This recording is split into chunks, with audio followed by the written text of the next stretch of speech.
The king asked the queen, and the queen asked the dairymaid, could we have some butter for a royal slice of bread?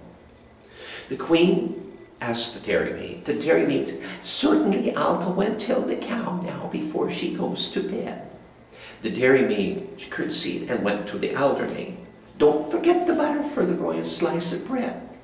The aldermaid said sleepily, you'd better tell His Majesty that many people nowadays like marmalade instead.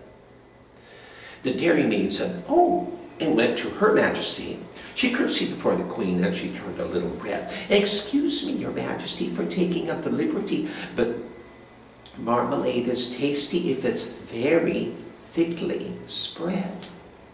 The queen said, fancy that, and went to His Majesty. Talking of the butter for the royal slice of bread, don't many people nowadays think marmalade is nicer? Would you like a little marmalade instead?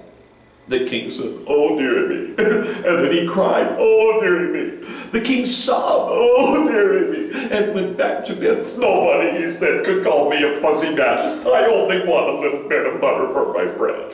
The queen said, there, there, and went to the dairymaid.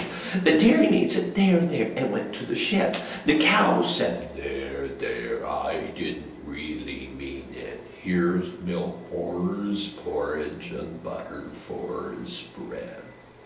The queen took the butter and went to His Majesty. The king said, butter, eh? And bounced out of bed. Nobody, he said, as he jumped into his trousers. Nobody, he said, as he kissed her tenderly. Nobody, he said, as he slid down the banisters. Nobody, he said, could call me a fussy man. But I do like a little bit of butter for my bread.